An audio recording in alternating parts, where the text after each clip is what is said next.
Hey guys, welcome back to the channel Everyday Carry for the Everyday Guys. So today we are going to be talking about the Olight BALDR Mini. A lot of people have asked for this review, and the reason it's taking me so long is because I EDC everything that is EDCable that I review. So it does take me a bit more time, but I live with the gear, I EDC it, I train with it, and so my review is based on my experience with the gear, not just a sort of out-of-the-box review. So with regards to shooting, I did quite a bit of shooting with the light attached to the firearm. We didn't get to shoot at night here in South Africa. I ran my usual drills. I did do some different things like wrapping my red dot, sort of closing it up with masking tape, so I only use the laser. I'll just roll in the B-roll of me at the range and my opinions and my thoughts, and you can take from that what you will. Check it out.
Okay guys, range day for me, doing basically my normal drills, testing out the BALDR Mini.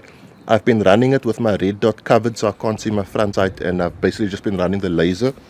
Not bad, as you can see, not hiding my work. This is where I am. This is sort of my 15 by 15 centimeter square, and that's sort of my tactical accuracy block.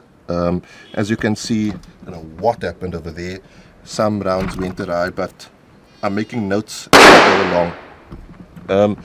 Shooting with a laser, very similar to shooting with the red dot on a pistol, except it's green. Once you get over that barrier of being blocked, you get pretty quick. It's actually quite decent. It can handle recoil. I'll talk about it more in detail, but range day for me, if you have seen the footage of what I've been doing, this is basically how I run my range days.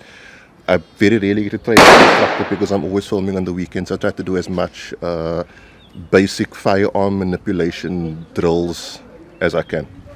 I'll switch the studio and we can discuss the BALDR a bit more. Okay guys, so the BALDR Mini is range tested as far as I'm concerned. And you guys kind of knew it already, guys. The firearm is empty and safe. Gonna drop this slide.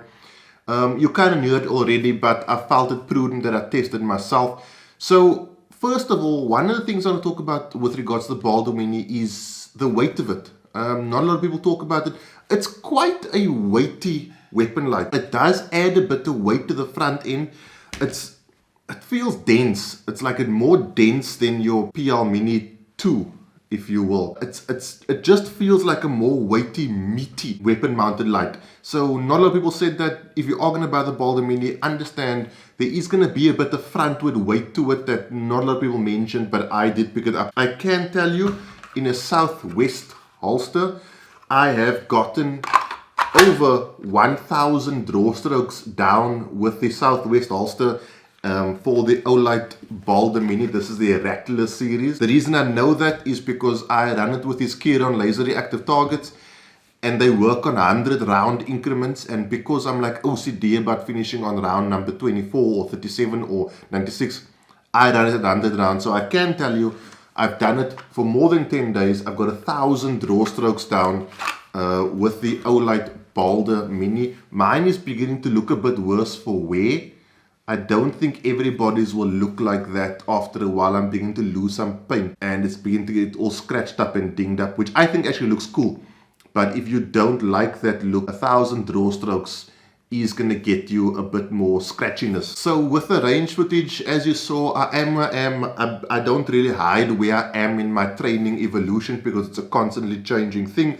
This is the actual target I was shooting at the range, and a lot of this was shot with a red dot covered using just a laser. Now, as I said, we don't get the opportunity to shoot at night a lot here in Cape Town, or I don't even know if we can.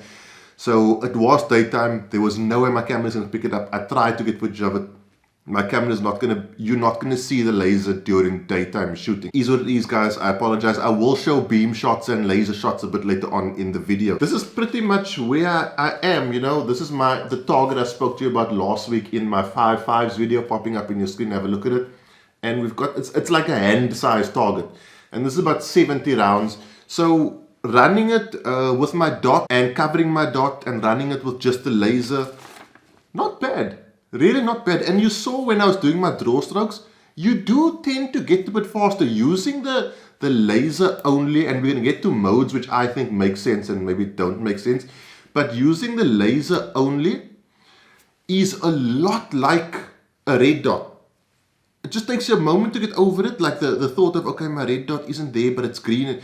But once you do that, the concepts are very similar. Thread focusing with a red dot, thread focusing with a laser. You're basically looking at your target to see that green dot, and once you see it, you take a shot. Now the cool thing is I zeroed my dot once when I got it. Never zeroed it again, and I didn't zero it at the range. I zeroed my BALDR Mini to my red dot, and that was it. I used the little Allen wrench once, that was it. I never zeroed it again. Took it off, put it back on, had it back in the box, had the charge run completely dead, and had to recharge it actually quite a few times. And actually the battery on this one is a bit less powerful than the battery on the PL Mini 2, but we'll get there. So I think 2 or 3 times the battery on this guy ran out.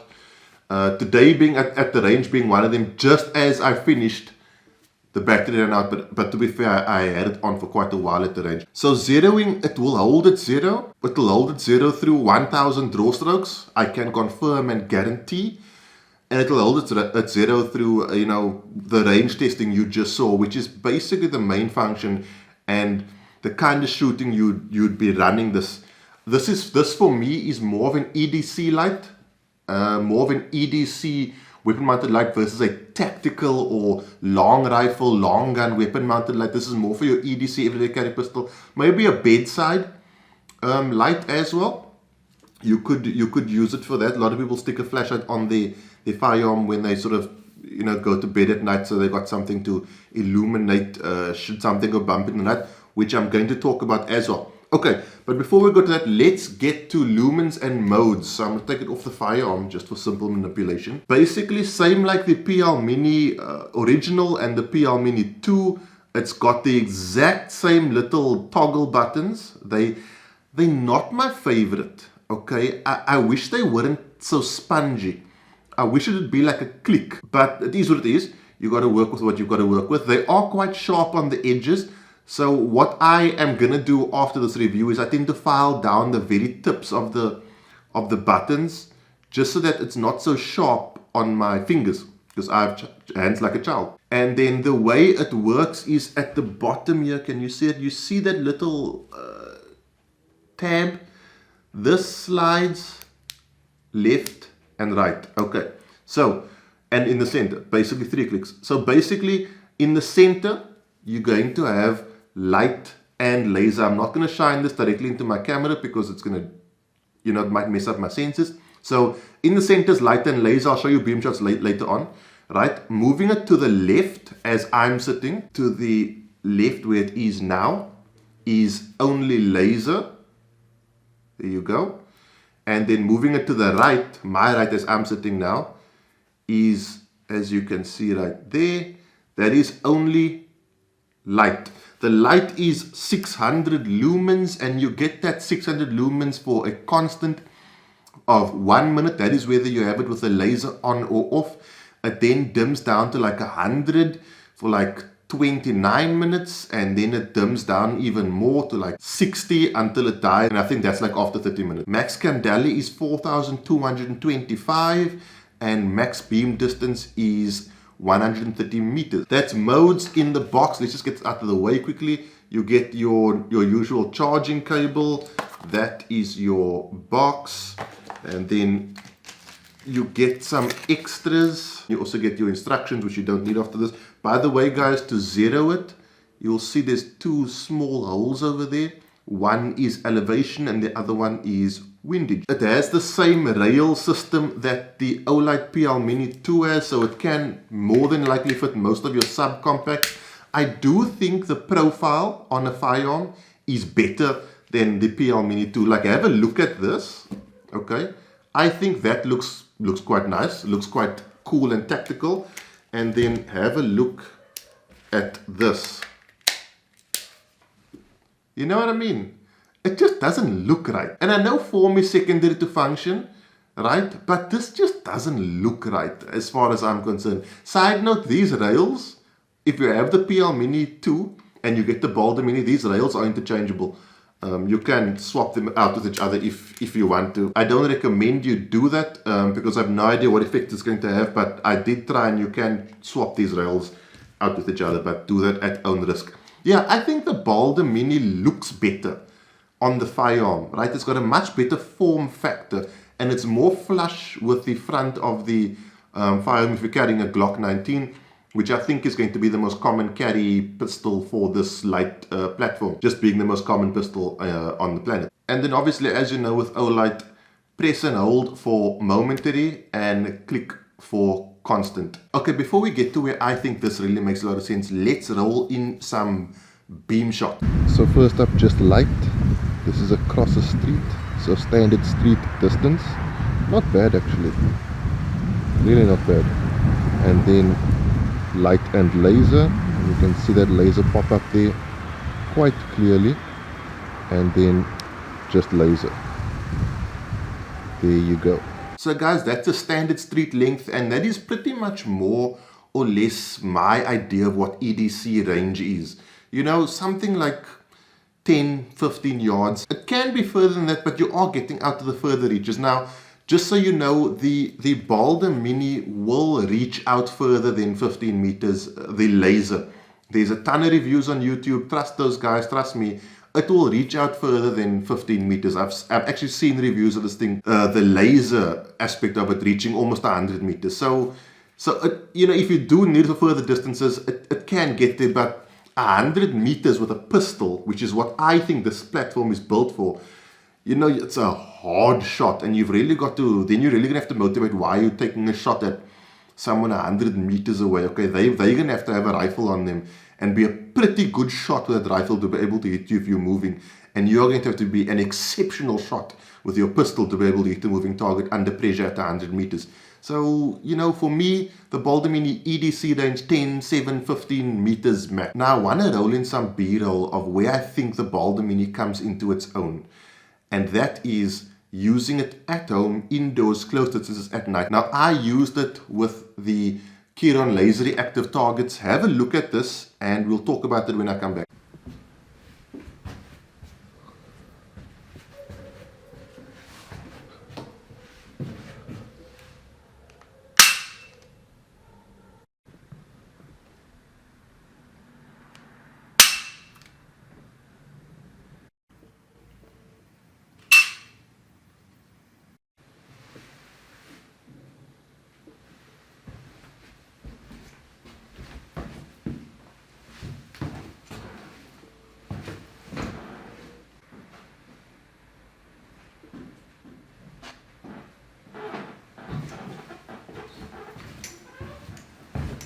So you see guys, that is where I would say this makes sense. If you're running a firearm that doesn't have night sights or a red dot. The red dot is the ultimate night sight. But if you're running a firearm that doesn't have night sights and you're not running a red dot, having this with the light and laser on, there's no point in having it with just the laser on, because if you can't see your sight, it's too dark to see what you're shooting at, right? And as responsible EDCers, we always identify a target and what is beyond it, right? So running it with the light and the laser gives you the ultimate nighttime targeting sighting system. You with me? So then it makes a lot of sense. And as you saw there, the kid on laser at the target picked up the green dot and it's still zero. Zero is 100%. I must be honest, the construction, I was a bit concerned with it having two parts as to whether or not to do the whole zero. But it held zero and it's still holding zero really well. So well done to Olight on that. But yes, as I was saying, nighttime in your house, if you have to, I don't recommend room clearing ever. Okay? Special forces, really talented guys who train really hard, even they hate room clearing. So you and me, everyday Joe EDCer, if you hear something go bump in the night, barricade yourself in the room. If you have to go to your kids, obviously it's a different story, but if it's just you and your partner, like myself and Michelle know, if we hear a bump in the night, we have a panic button, we hit that panic button, and we position ourselves in the room to where if someone comes through that door, they are going to be in a world of hurt. We will obviously announce that we are armed and that they should exit the same way they came in as per law. That is what I would recommend. I would never recommend room clearing, even if it's your own house. It's just a nightmare. However, as I said, you may have kids who are in the hallway, whose bedroom is further down the hall, or whatever the case may be, and so you've got to get to those kids, and I mean that's 100%. Then you might want to use something like this because it's disorientating to look at, but it's also going to give you a very accurate target. It's going to paint a target on your potential bad guy. You're going to be able to identify him. You're going to be able to identify your dot. I'm really impressed with how well the green dot shows up in high and low light situations, even with the light on. I know you couldn't see the green dot during my range footage. I didn't bother putting it in because you would just see a target with the holes being punched through it, but I could see it clearly, even at further distances. So I'm very impressed with it actually. And so my idea of where I would use it mainly is nighttime home defense. Never in my life have I ever drawn a firearm out of a holster in training, and in that 0.9 to 1.4 seconds I had the ability to flick a switch, pick up a green laser and shoot. I'm going to use my primary sights during a real life situation, but if they fail, having the laser on as a backup, great backup, especially this now. People ask me, would I trust my life to the Olight BALDR Mini? And I just want to say this, there's no piece of tech I would trust my life to. This could be a Surefire, it could be Streamlit, I don't really care what it is. I do not trust my life to technology. I trust my life to training and preparedness, and I'm a spiritual person, so the man upstairs is the person who I trust my life to, and that is it. Okay? Let me put it this way, in my lifetime so far, this Glock has jammed more times than this light has failed. Do I trust my life to this Glock? No, it's a reliable tool, but it still comes down to I trust my life to my training and fate, if you want to call it any other word. Also, if it does fail, that's why I advocate carrying a flashlight. A handheld flashlight for EDC is mandatory as far as I'm concerned. So I do have a backup if needed. I did also find it with the green laser target transition. So taking a shot, moving to the next target, taking a shot, moving back to the original target. I found that target tracking is actually not that bad. It's actually quite good. The laser on a handgun is very sensitive. So think about it this way. Imagine sensitivity, visual sensitivity. Your iron sights is about 5 out of 10. A red dot is about 7 out of 10. A laser light will show you every little tremble that you do. It does sometimes make it a bit difficult to focus on it and track it, because the slightest tremble and that thing is all over the place. So it does help with target tracking and target transitioning. It does take a bit of training, but it definitely does help because you can see that it's easier to see the laser sweeping across the target than it is to keep your eyes on your red dot when you are target transitioning. Pretty much, if you can afford it, I would say go for it. There's nothing in here that I've seen that suggests this is a bad piece of kit. I would almost say that if you're going to buy yourself one of these, maybe just save a little and get yourself one of these. You're getting everything this has, literally everything this has, plus a green laser. That I'm not saying you always have to use, but I mean also the form factor I think is really cool, especially if you're hanging it on a Glock 19. One thing I do want to add, I don't know if you can see, but when I move this button, right, it extends a bit further than the width of the trigger guard. And there was initial concerns that holstering might cause that button to be moved. I can tell you, after 1,000 draw strokes and reholstering obviously also 1,000 times, I can't speak for every holster, but the Southwest holster doesn't cause the little button to be flicked to the center. I can't speak for every holster manufacturer, but as you can see there, guys, that little button does protrude past the side of the trigger guard. So I don't know, I can't talk for every holster, but I can tell you Southwest holsters have that guy pretty much down. Final thoughts, very cool. I like it. It does everything it says it's going to do and nothing it doesn't say it's going to do. It lasts. It's USB rechargeable. If you're going to buy yourself a weapon mounted light from Olight, I think you should go with this one at the moment, because I mean they come out with new stuff like in a hurry. I want to say thank you to Olight and Torch SA. Those are two places you can get this from. I'll leave links to down below. I have an affiliate link with both. So if you want to support me by buying one using my affiliate link, it's down below. I'd really appreciate that. It has no effect on the cost of it on your side, but there is a little something on my side. If you want to know what that little something goes for, goes towards, that range footage, I have to book out that whole range. And it costs a lot of money, as well as ammo, and basically everything goes back into the channel. This holster that I had made, I'm the only one in the country to have one. I had it made for the Olight BALDR Mini so I could EDC it. I had to pay for it from Southwest holsters. A lot of people think they give me freebies. They don't. They give me a slight discount, but it's still quite a pricey holster. Very good holster, Southwest holsters Rattler. That is my review of the Olight BALDR Mini. Definite improvement over the original BALDRs, which are almost not EDCable with given their size. I think they're going to do well. Guys, I hope you enjoyed this video. If there's anything I missed or anything you want to add, I do just want to add, guys, I'm not a trainer. Everything on this channel is an opinion. I think it's a recommendation. If there's something that you're seeing I'm doing wrong with my shooting, you're welcome to let me know. I'm not advocating you shoot like I shoot. That's where I am in my evolution. I do aim to get better at everything I do. If you haven't subscribed to the channel, please consider subscribing. If you're already subscribed, please subscribe to another EDC channel, because we all need your support right now. Just a heads up to all those who've entered. This competition is going to close this week, and I will be doing the draw quite soon. If you don't know what I'm talking about, check this link. It's a competition where you can win a Kiron laser reactive target and laser bullet. Very, very cool. Or laser round. YouTube doesn't like me saying the word bullet, and I just said it again. Guys, that is it. Thank you so much. I will see you soon for another review. Have a good week. I'll see you soon for the Kiron competition. Cheers. God bless.